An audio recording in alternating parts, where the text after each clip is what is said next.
നമസ്കാരം. കൊല്ലം കടയ്ക്കൽ ദേവീക്ഷേത്രത്തിലെ ഉത്സവവുമായി ബന്ധപ്പെട്ട് വിപ്ലവഗാനം പാടി എന്നുള്ളൊരു ആരോപണം ഒറ്റയടിക്ക് കേൾക്കുമ്പോൾ വളരെ വസ്തുതയാണ് എന്ന് തോന്നുകയാണെങ്കിലും ചില മാധ്യമപ്രവർത്തകർ ഇത്തരം കുത്തിത്തിരിപ്പുകളുടെ പിറകിലുണ്ട്. അതെങ്ങനെയാണെന്ന് വെച്ചാൽ നമ്മുടെ നാട്ടിലെ ഉത്സവങ്ങൾ, ഇപ്പോൾ തൃശ്ശൂർ പൂരമായാലും, പൂരം എന്ന് പറയുമ്പോൾ തൃശ്ശൂരാണല്ലോ ഉത്സവങ്ങളുടെ ആധികാരികമായ ഒരു കേന്ദ്രം.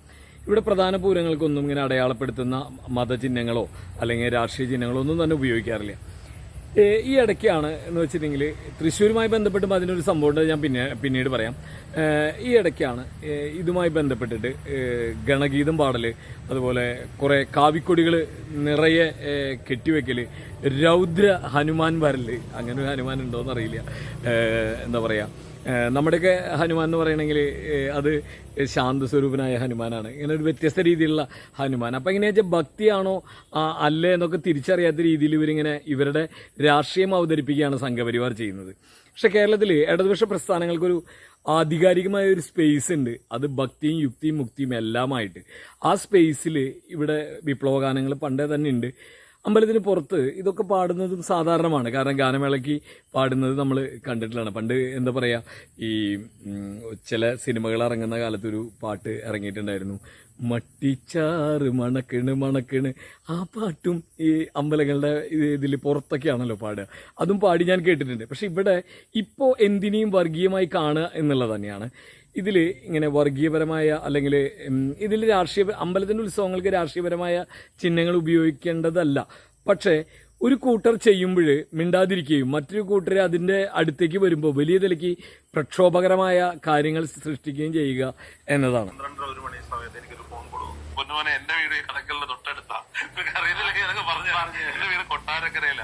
കടക്കൽ തിരുവാതിരക്കല്ല, ഓരോ ക്ഷേത്രോത്സവങ്ങൾക്കും ഈ പറയപ്പെടുന്ന രാഷ്ട്രീയ പാട്ടുകളോ വിപ്ലവഗാനങ്ങളോ പാടേണ്ട ആവശ്യം കാലത്തില്ല. ഇതൊക്കെ ഒരു കാലത്ത് ആവശ്യമായിരുന്നു. ജനസഞ്ചയങ്ങൾക്ക് മുന്നിൽ, ജനക്കൂട്ടത്തിന് മുന്നിൽ ഒരു അടിച്ചമർത്തലും ഈ കാര്യങ്ങളൊക്കെ നിലനിന്നിരുന്ന കാലത്ത് കമ്മ്യൂണിസ്റ്റ് പ്രസ്ഥാനങ്ങൾ വളരുന്ന സമയത്ത് സാംബശിവനെ പോലെയുള്ള കലാകാരന്മാർ ഇത്തരം പരിപാടികൾ അവതരിപ്പിച്ചത് എല്ലാ ആളുകളും രണ്ട് കൈ നീട്ടി സ്വീകരിച്ചിട്ടുണ്ട്.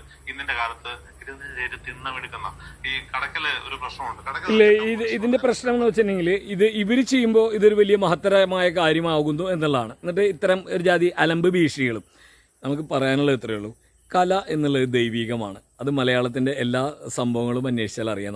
നമ്മുടെ നാട്ടിലൊക്കെ ഞാൻ ഈ അടുത്ത കാലത്ത് ഒരു വീഡിയോ ചെയ്തിരുന്നു, മത്തവിലാസം കൂത്ത്. ഭഗവാൻ ശിവൻ കുടിച്ച് മത്തായിട്ടുള്ള ഒരു സംഭവമാണ്. പക്ഷേ ഈ പീഠം എന്ന് പറഞ്ഞാൽ വിഗ്രഹം പ്രതിഷ്ഠിക്കുന്ന പീഠവും കൂത്തമ്പലത്തിൻ്റെ കൂത്ത് നടക്കുന്ന ഇടവും അതിൻ്റെ പീഠവും ഒരേ ഉയരത്തിലായിരിക്കും. അത്രത്തോളം പ്രാധാന്യം കൊടുക്കുന്നുണ്ട്. ഈ കാലത്തിനെ മാറ്റാനായിട്ട് ഇത്തരം കൂത്തുകൾക്കും അതുപോലെ വിപ്ലവഗാനങ്ങൾക്കും വലിയ സ്വാധീനമുണ്ട്. അതിൻ്റെ ഇടയിൽ ഒരു സ്വാധീനം ഇല്ലാത്തത് ഈ ഗണഗീതത്തിന് മാത്രമാണ്. കാരണം അവിടെ ഒരു സ്വാധീനം ഇന്ന് വരെ എവിടെയും ഉണ്ടാക്കിയിട്ടില്ല. കേരളത്തിലുള്ള അയിത്താചരണങ്ങൾക്കെതിരെ ഇവരൊരു പോരാട്ടം നടത്തിയിട്ടില്ല. ഇവരിങ്ങനെ വലിയ നിലയ്ക്കുള്ള ആഘോഷം ഇങ്ങനെ നടത്തും എന്നല്ലാതെ ഒരു കാര്യം ഉണ്ടായിട്ടില്ല. ഇതിനൊരു മറുപടി എന്ന നിലയ്ക്ക് മാത്രമാണ്. കാരണം ഒരു രാഷ്ട്രീയവും അമ്പലങ്ങളിൽ വരേണ്ടതില്ല എന്ന് തന്നെയാണ് വ്യക്തമായിട്ടുള്ള അഭിപ്രായം. ഒരു സൈഡിൽ മാത്രമല്ല, എല്ലാ സൈഡിലും.